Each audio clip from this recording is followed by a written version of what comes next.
Hello and welcome to Suspended Fanimation. Today's episode is going to be from Futureman, Season 1, Episode 3, A Riphole in Time. And like I've said before about these episodes, the titles are awesome. They actually reference other, sci-fi classics. Of course, A Ripple in Time is what a lot of stories have been named, even some novels as well. And excuse me. Sorry about that. I've got some gardeners going on in the background over here too, so maybe you can hear them, maybe you can't. I don't know at the moment, so that's kind of a little off-putting at the moment. Um,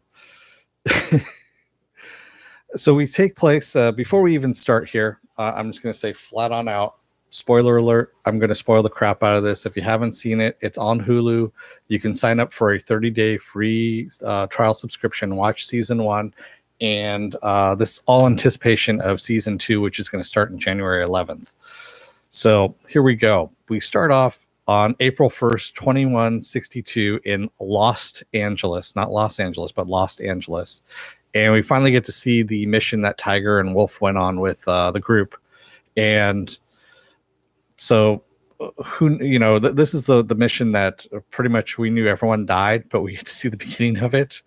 And Tiger's taking roll call, and everyone, the 43 people that got killed are all named after animals of some kind. And of course, Wolf is the last person that she names. And this is the mission to get the time travel device, or the TTD. And it's kind of funny. I love at the very end, she goes, yeah, when we get to 2017, we're going to eat the sugar. And she's got this little sugar cube. She goes, you're damn right, I brought it with me. And I'm going to cut it up into 45ths, and we're going to eat it in celebration when this happens. And the troops, of course, cheer, and they go in and get wiped out in seconds, literally in seconds. Some gas gets sprayed into the tunnel that they're in, and those that aren't killed by the gas immediately are killed by the biotics. And we go back to Tiger and Wolf and Josh. They're sitting at the bus stop waiting for the bus, and she's got that sugar cube in her hand, and Josh is lamenting that he can't get out of the spacesuit because the zipper's stuck, and she just crushes it and just lets it go, because that's pretty much what's happened at this point, is that her future's screwed. It's dust at this point. So we end up sneaking back into the Futterman house because we don't know exactly what's happened. We know that the future hasn't really changed. Kronos Laboratories is still there. Dr. Kronos is still alive, of course, and has herpes. And so they sneak into Josh's room, and he goes downstairs, bumps into his parents again, and he notices there's a gun on the wall, which had never been there before. And his dad says, yeah, we're Futtermans. Of course we have guns on the wall ever since the night of the moon landing, when those people burst into the into the house and tried to roughing us up and everything. And so there's been some ripple effects, of course, that have happened. And yeah, and his dad's also a little slightly racist too at this point. There's no slightly racist. You're either racist or you're not, and he's racist at this point. So it was kind of a weird little turn of events. So Josh and goes back into his room and finds Tiger and Wolf fucking, pretty much. And they're calling it recharging. They don't seem to see anything wrong with it. They're just right there in the middle of the room fucking, and he's having a conversation with them, and they're having a conversation back with him. And they said, yeah, it's standard operating procedure to release all this tension before we go out on a mission, go kill Kronos, is what we're going to do. Kronos. So that's pretty much what they're going to do. And they pull back the cover on the bed, and there's just an entire arsenal of just weapons. And they're like, whoa, you need all that just to kill one man? And she goes, well, no, of course not. There's going to be a whole bunch of casualties to get to that one man. So we're going to have to kill all of them beforehand, unless you've got a way to get us in. Because, of course, Josh works there. And he's like, you know what? Let me lure him outside, and then you can kill him out here. How about that? Because there's 3 levels of security, and I only have access to 2 levels as it is. So Josh goes in, and I love how Wolf just kind of goes, you know what? He goes, there's no security. I could just take down this building, with some bombs. He goes, where's the moat? Do you see any radioactive alligators? And she, of course, says he should be out by 3 fingers. This is their time frame is 3 fingers. I don't know exactly how this is, but and they never really fully explain it in this series about the time, how they measure 3 fingers, 5 fingers, all of that. It's just kind of out there for you, which I'm kind of okay with. So Josh goes back in and he sees that Dr. Stu Camillo, who is played by Haley Joel Osment, excuse me, is now a partner with Cronish, and actually is still a big asshole. And he's actually a big partner, and he is outside of Cronish's office because he wants to talk to him and lure him outside, of course. And he gets into a conversation with Camilo and Cronish's secretary, leading to Back to the Future, about how when Marty went back to the future that was changed and he had the cool parents, that he would have to fake his way for the rest of his life through every single conversation, because it's not the life that he lived, not the life that he grew up with. And I thought it was actually kind of an interesting conversation, because I've had these conversations before where you're like, yeah, it's a world that he never dealt with. Is it an alternate timeline? Is it not? And that's what this show deals with, is that now it's something that Josh has to deal with at this point, because his timeline has changed and now he's going to have to fake his way through it. And so Josh ends up going into Cronish's office and finds out how he got herpes again. And actually what happened was after he lost the dance off, he got kicked out of his fraternity and went on a worldwide sexual exploration and probably caught it that way. So, and he lost a lot of confidence. That's the whole thing. So Cronish doesn't have the confidence that he used to have in the other timeline that Josh was in before he fucked things up. And not only that, Josh left his phone behind, which is now called a black apple or a blapple. And instead of a laptop, it's now called a blacktop as well. So it's and Siri has now been replaced with Lamar. So Lamar is the voice of Siri. It's some really fucked up stuff, honestly, but pretty funny at the same time because he's screwed up so much here. So Josh ends up he's going to lure Dr. Cronish outside, and he ends up having second thoughts about bringing him out and says, you know what? He goes, you're going to die. There's people out there that are going to get you. And he goes, oh, yeah. He goes, I know. There's all these animal rights groups of, we've killed tons and tons of possums getting their ejaculate. So, of course, there's all these animal rights groups after me. He goes, I'm probably up in the 20,000s now of death threats. And he goes, if you're really worried about it, he goes, here, call this number. They handle all my death threats. Ask for Carol. So it's just really, he's taking it very lackadaisical. In the meantime, Tiger and Wolf are outside and they're getting impatient and are like, screw this, we're going in, we're going to go and kill it. We're going to find Cronish and kill him. And they're trying to find a way in, and they see a research group, a focus group, and they infiltrate that group and go in.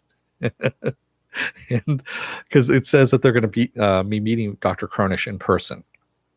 They're seeing all these commercials where you see Dr. Cronish is being forced to be the face of Cronish Laboratories by Dr. Camillo, and he really looks uncomfortable. And even the focus group is like, yeah, I felt uncomfortable because he's uncomfortable. So yeah, it really is not a great commercial.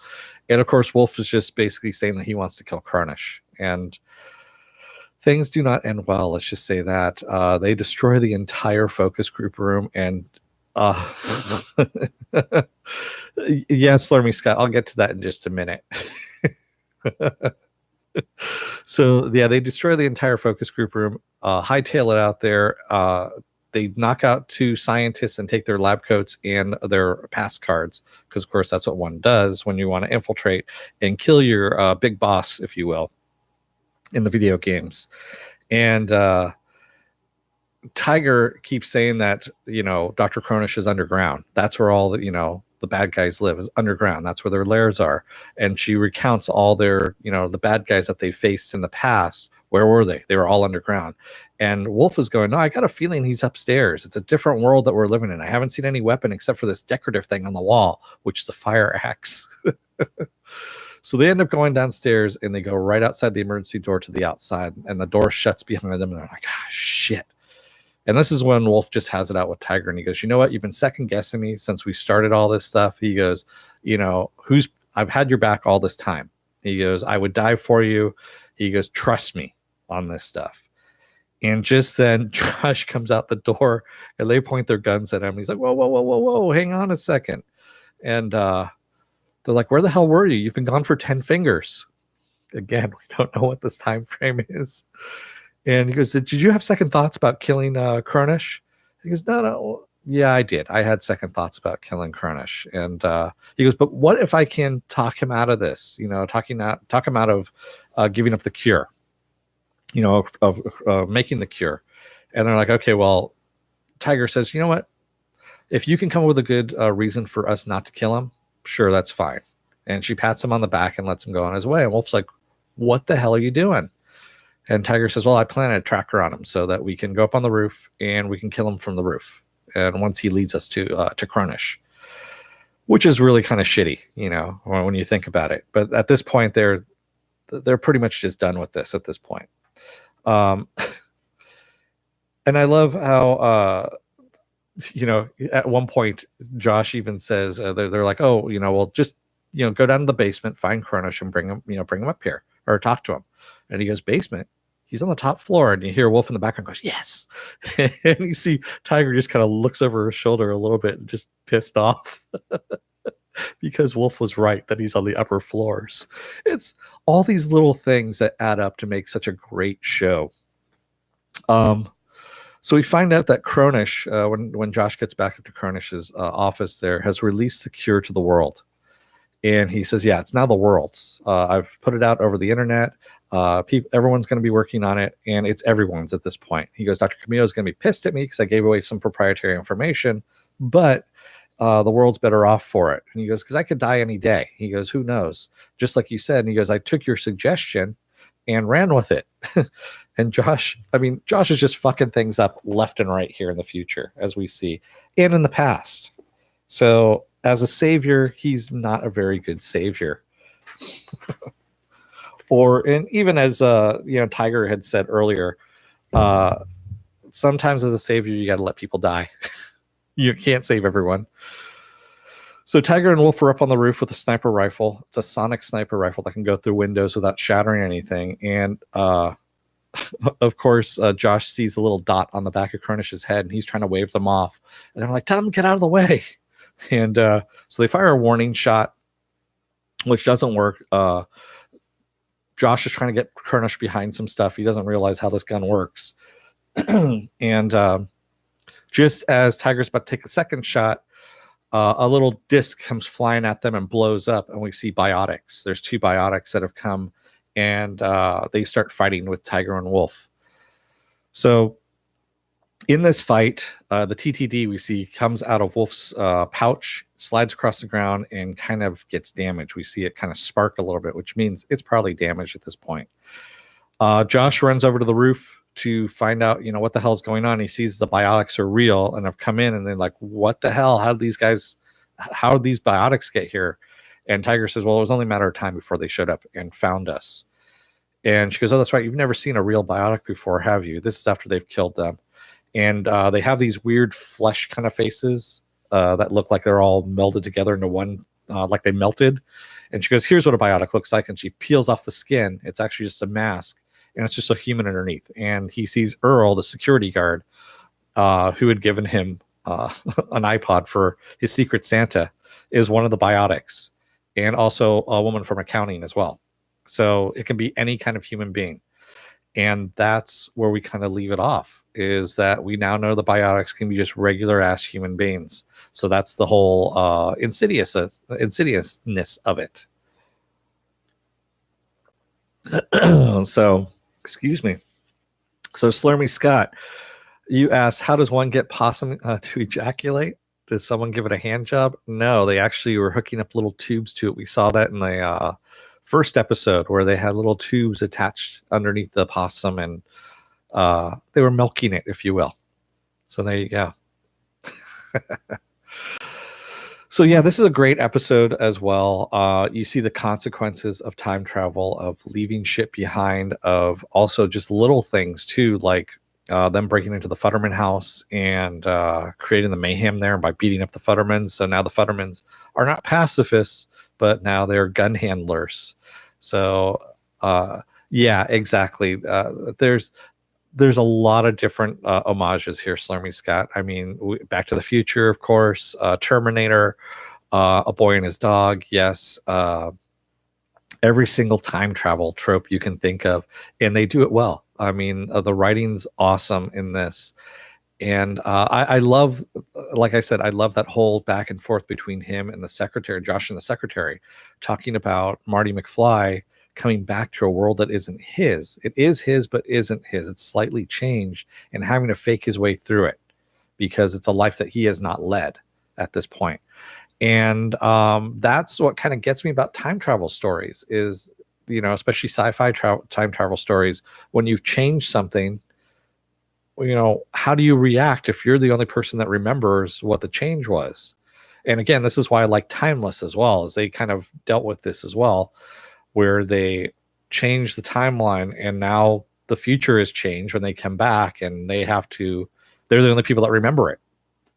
So great stuff. If you're not watching it, why aren't you watching it? Go out and take a look at it. Like I said, it's a 30-day trial for Hulu. Go and watch it. The new season 2, is going to start on January 11th, and I believe they drop everything all at once again, is what it looks like. They did this whole thing for Runaways where they dropped everything at once. I believe they're going to do the same thing for Futureman. So for those of you who have joined me, all 2 of you there, thank you again. And don't forget to like and subscribe. As you can see, the little button down below there. And if you like what you see here, come on back. I'm going to keep doing the Futureman episodes until we're done with season 1 and we lead into season 2. So I believe the next one is going to be, I'm going to shoot again for tomorrow morning at 11 a.m. I was trying to do that today, but some things didn't work out all that well. So that's why we went at 12 p.m. instead of 11 a.m. I'm also going to try and do Counterpart probably later on this evening as well. And I'm going to start with episode 3, unfortunately. So I'll do a brief cover up of episodes 1 and 2 as well.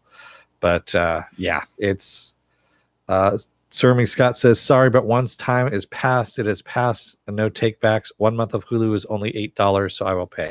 Yeah, Slurmy, it's an $8 per month, and also it's got every single. If you don't have cable, it's a great way of catching up on shows because it shows everything. It has all the Fox shows, all the NBC shows, everything on there. I believe it even has some HBO stuff on there too, if I'm not mistaken. So I could be wrong about that. But yeah, Hulu's pretty good. It's got some good stuff. So with that said, I'm going to let you guys go. Enjoy the rest of your day and don't let the door hit your ass on the way out, America. Otherwise or the rest of the world as well. Otherwise you might find yourself in an alternate timeline where you've kind of fucked things up and how, you have a blapple instead of an apple. Good night.